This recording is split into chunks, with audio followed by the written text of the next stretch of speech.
Ali, welcome to the Commerce Talks podcast. Today, another podcast from the GCC region. I was particularly interested in your story because you started a coffee venture out of Kuwait, which when somebody would have told me that before, I found it kind of very strange. But then I say, okay, let's ask Ali. So why is that? What is that for market? These questions we'd like to deep dive into this podcast today. So welcome. Maybe introduce yourself a bit like for the audience, and then we go into what the COFE App is doing. Thank you, Alex. My name is Ali. I'm the founder and CEO of COFE App. And for us, what we saw that there's a huge potential in the beverage and especially the coffee and tea sector. A lot of people do not understand that it's the second largest commodity after oil and gas. It's the second consumed after water.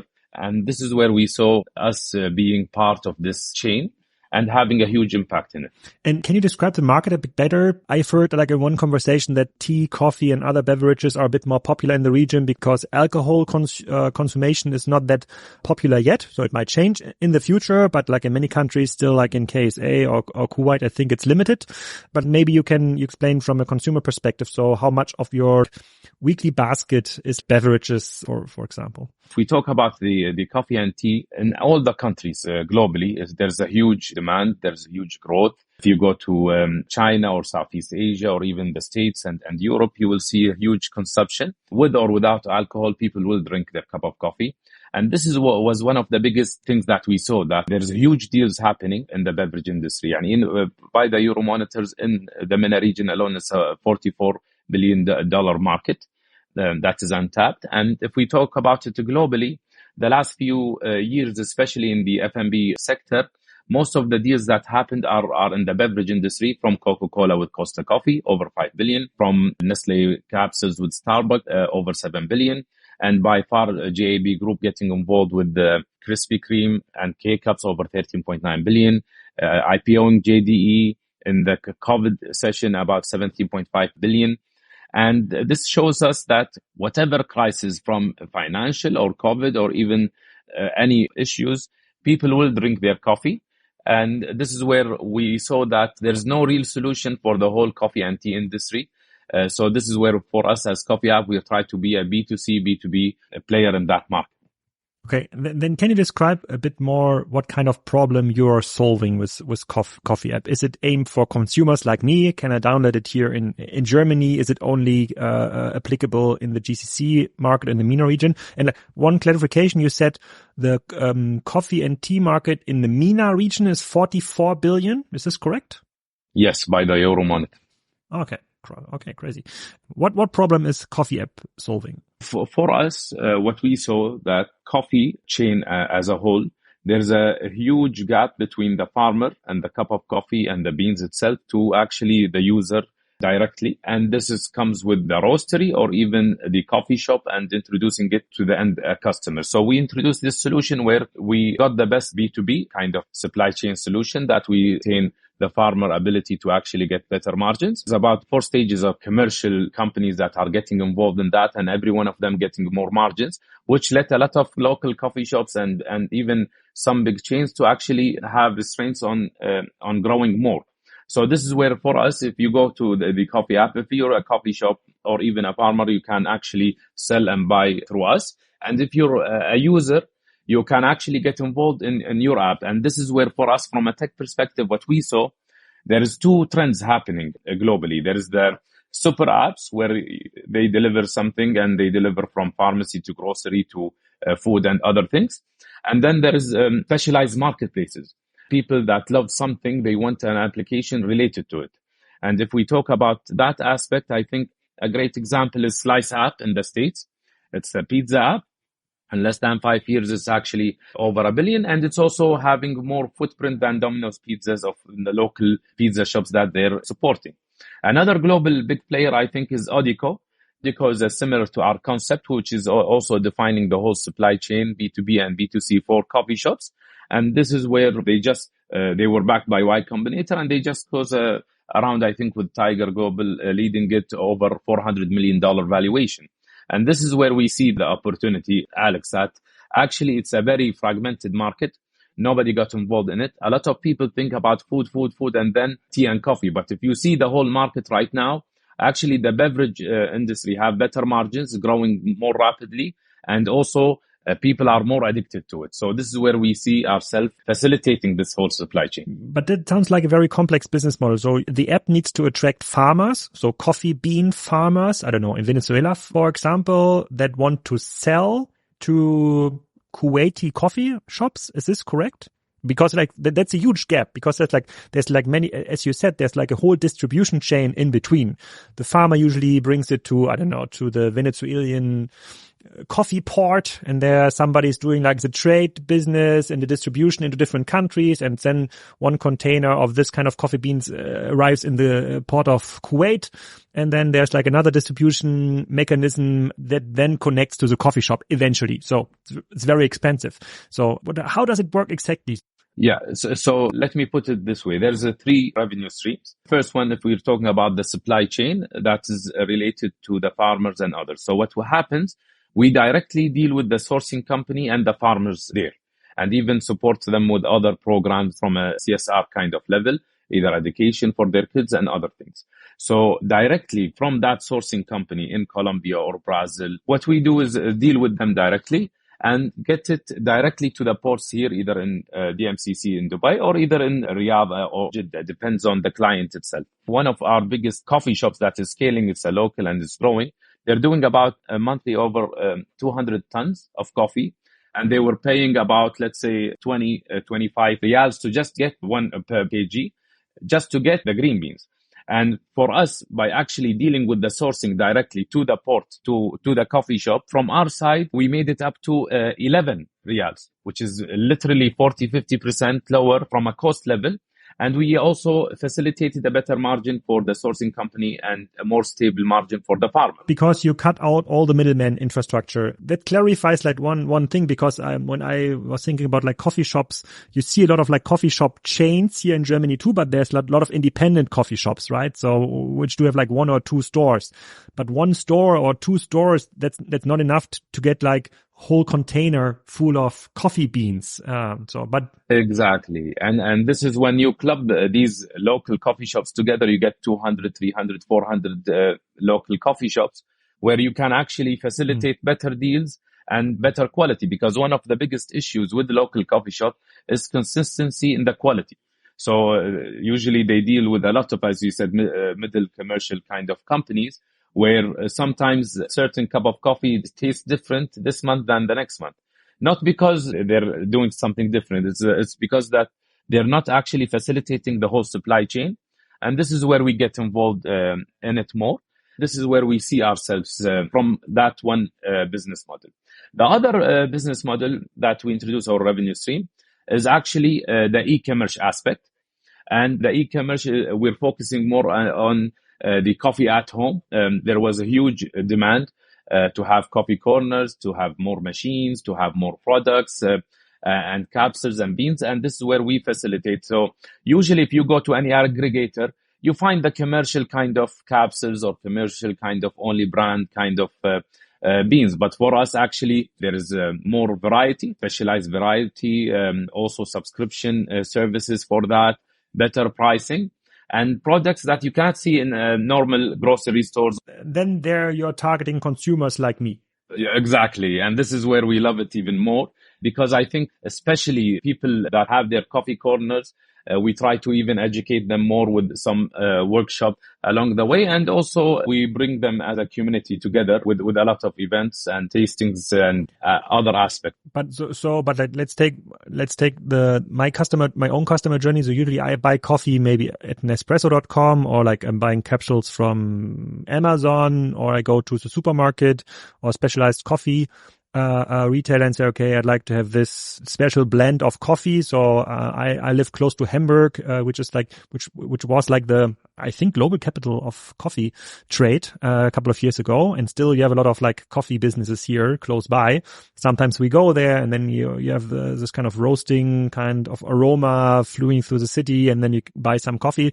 That's how I buy coffee. So when I use your app, you will guide me through some process and say, okay, you like the mild coffee from Brazil. We have like 2-3 different flavors here, and I can order on your app then. Is this correct?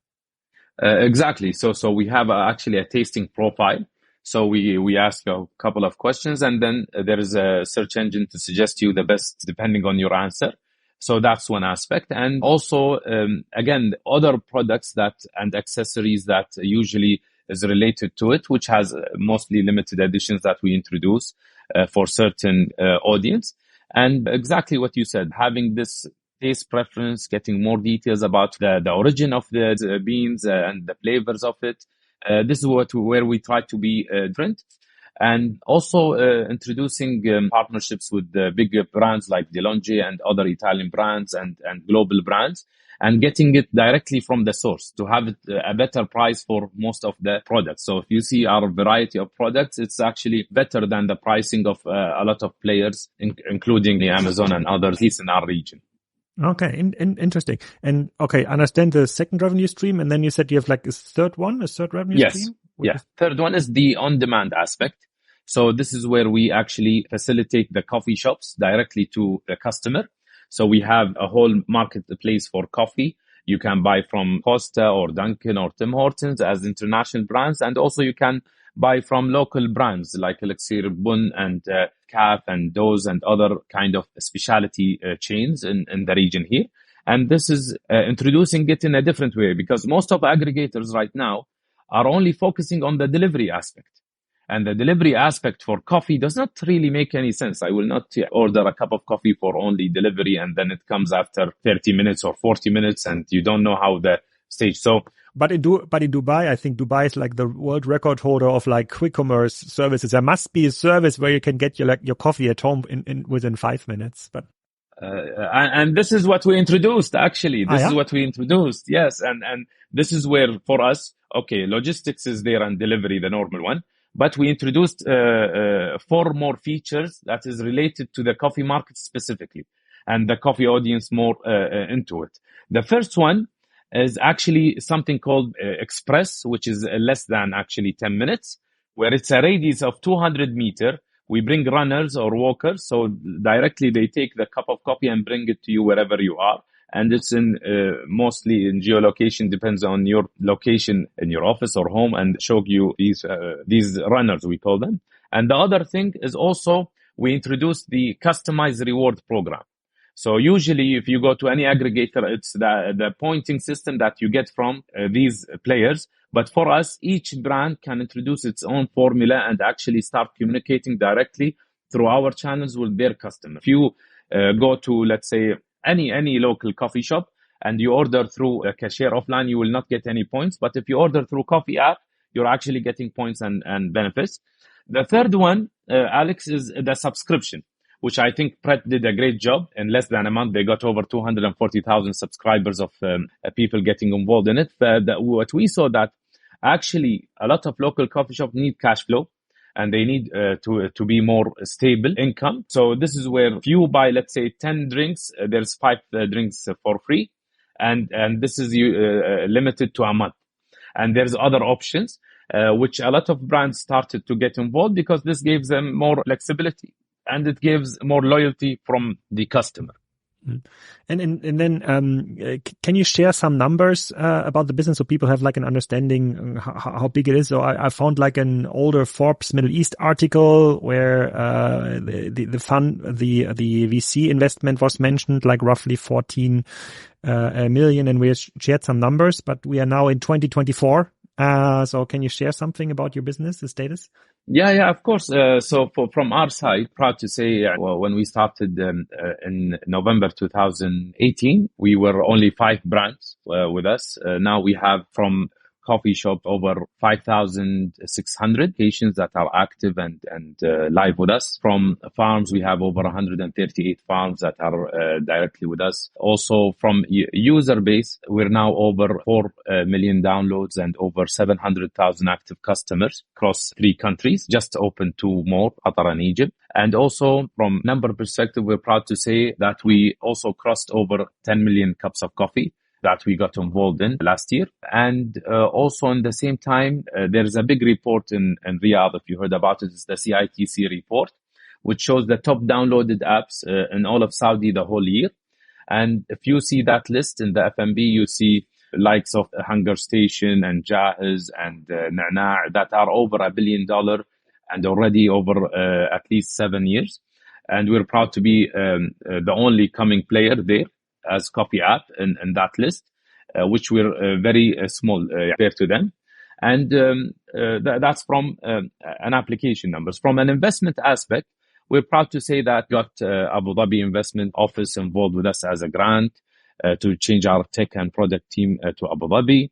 And then we just recently closed a big round from our side, which is a Series B round with Wa'ad Ventures, part of Aramco, leading it, and EWTP, which is Arabia Capital, which is a PIA fund with Alibaba Group. It's a joint fund. And we were one of the first local startups that the Chinese actually invest here in the region.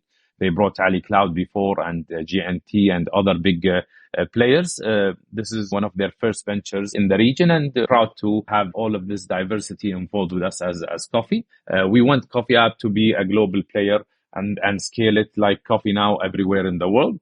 And this is a information that a lot of people don't know, that actually COFE, the trading of it started here. And that's why in every hotel in Dubai or Riyadh or everywhere, hospitality is one of the signs is actually the Arabian coffee, and every hotel part of the hospitality. And I saw your founding story on the website and on your profile. You started this in Kuwait, and it's still hard to fathom. So how this kind of ecosystem works. So you're always talking about MENA, but eventually it's coming down to KSA, Qatar, Kuwait, Dubai. So that's like this, there all this stuff is happening, right? And Abu Dhabi, obviously. So you started it a couple of years ago. So can you describe a bit like the founder story? So is this like a good ecosystem to start such a business? Because eventually it's a tech business. From all the businesses I've interviewed, I've heard it's very hard to get talent for tech business in the region. And B, it's the coffee producers are sitting usually in South America, as you said, Brazil. Mainly the consumption is like globally. So was there any competitive edge for this region, or like especially Kuwait, where you said, okay, this is a good idea. I understand the market. We will do it here because we have some special advantage, because that's what I'm trying to find out and try to dig in. So what is the region really about? So will the next Facebook come from this region? Maybe not, but like right now on the coffee side, you're obviously proving a very, very successful trajectory. So maybe I'm overseeing something here. So can you give us a bit more of this aspect? So for us, I believe if we talk about GCC region more specifically, I think it is seriously the future, the projects, the standard, the quality. I'm sure you went to a lot of cities. You saw the difference in less than a year, and what's happening either from the expo last time with Dubai, or even getting now the vision of 2030 with KSA, and having the expo and the World Cup, the Qatar World Cup. There is a lot of huge international kind of conventions that is actually upgrading the whole region, and the appetite of actually growing and the youth evolvement and the education system evolvement. We now have universities across the globe opening their branches in the region, especially in Abu Dhabi, if you want to compare it with the others, and Qatar and Doha. So this region is growing, and I think there's big potential. For us, when we started in Kuwait, one of the big things that we saw, Alex, that it's a great test market. The coffee scene started very early there, especially the specialty aspect of it. And for us, this is where we get a lot of feedback from the customers there for 6 to 9 months. And then we started to scale and got the opportunity in UAE. As you said, yes, the talent right now is challenging. I think if you talk about, at least from our aspect at Kuwait in the beginning, but I think if you see UAE, I don't think there is any doubt that bringing talent, they would even prefer it. What I saw, there's a huge transition, especially for people that have families, to actually come to UAE, either from a safety perspective, either from a quality of life, either from also education for their kids, and also from a future for even their career. Us actually convincing our talent to start moving, especially after a bit of growth for us, our startup, to Abu Dhabi and UAE was not, to be honest, hard. Hopefully what happened in UAE start happening across the GCC, but it will take time from a transition perspective. So this is how we see things. And will there be more startups? I'm sure there will be. There's a lot of capital and there's a lot of youth. If you see, it's 60-70% of the whole generation of population is actually under 34. More ideas will come. How crazy it will be or the impact of it will be, we will see in the next few years. But I think having a secondary market in Saudi and people starting to actually not wait for an exit or an international player to buy them out, to actually IPO it and get investors from the region, I think this is a big move.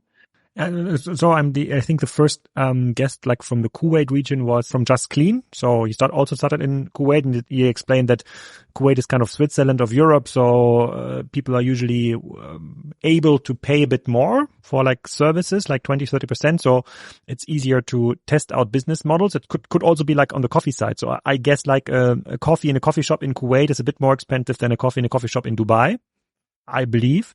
So from this perspective, it totally makes sense. Maybe one other like logistical question on the supply chain side. So how much coffee of the global like coffee trade is routed through the GCC ports? So are the ports in GCC, do they play a crucial role in the global coffee trade, or are they just like an end station? So everything that obviously lands in KSA goes through Jeddah, I guess, or to Kuwait port, or to port of Dubai. But or is it kind of is it kind of an logistics hub? So every coffee that comes from Brazil is then routed through Jeddah and then goes to India, for example. Can you describe this a bit more? It's a beautiful question, because the routes before was as you said, there's no direct route, so it could be going from Africa. Instead of crossing to Jeddah, it goes around to other ports and then come back directly. And this is where I think UAE started it with the DMCC port, where now they're facilitating the whole supply chain through across the GCC especially.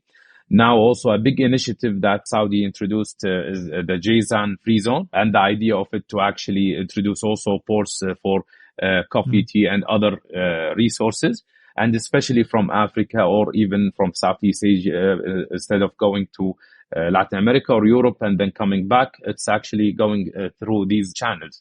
But I think these two ports will play a huge role. The MCC is already doing great. And also on another hand, you just need to consider the consumption in coffee, especially in Saudi. Saudi is consuming over 100,000 tons a year for coffee, and the production of it, of their farms, is about 2,500. So they actually are importing a lot of coffee across the globe. And just to give you a sense, China, with over 1 billion population, they're actually consuming 300,000 tons. So people are really, really into coffee here in the Saudi. If you compare 30 million to 1 billion and the consumption of that, they will grow more farms in Saudi, especially in the Jazan area and with the Saudi Coffee Company now. And there is more ports that will facilitate to the region because the demand is higher and people are willing even to invest more. How many people are working today for COFE App? Right now, we're about 86 team. And the beauty of it, again, we're facilitating technology more. So we can scale it wherever you want, from here to London tomorrow, to Europe, to whoever wants this solution, we can actually facilitate it. It's more of that aspect, technology aspect, than just an operation thing. And maybe my last question. So what the plans for 2024 for the app? I think you've spoken a bit about like expanding into Egypt, but maybe I'm wrong here. So 2024, what's the big things you're working on? For us, three major things. The first one is actually scaling the supply chain even further and getting into more sourcing companies and more manufacturers, and directly facilitating even schemes for a lot of clients that we have as coffee shops. The second thing is also introducing our SaaS solution to expand to actually facilitate more brands internationally. And we have two surprises we will announce as international brands using our solution. We're already in trial with them. The third thing, as you said, we're already continuing expanding the GCC through Qatar and also Egypt. We saw an opportunity there, and we're already live in these two markets. And for people that are going to visit Dubai, I think from a European perspective, Dubai still is kind of a holiday spot or vacation spot. How should they leverage it? So when you're flying into Dubai, should you install the COFE app and then somehow search for coffee shops serving the coffee? Is there any advantage doing this, or is there a better way to do it? Yeah, of course. You can download the app and directly based on your location, it will show you the nearest coffee shops around you. So we're very keen to get and support the local coffee shops and let people try different tastes of coffee. And then one more private question. As Hamburg, my closest big major city, is always claiming to be like the capital of the world for coffee. Have you been here checking this? Yeah. And one of the brands that I'm talking to you about is actually near you very soon. Oh, okay. Very cool. Yeah, going live with that. Again, I believe Europe, especially in Scandinavia, they're the biggest consumers of coffee. Yeah, I think Finland is on top. Yeah, it's crazy. Exactly. And would love to have that culture across the GCC even soon. Yeah. Very cool. That was very enlightening. Very cool to see a startup that is coming from the region and now expanding into global success. And happy to test it out next time I'm in Riyadh or in Dubai. Ali, thank you for your time.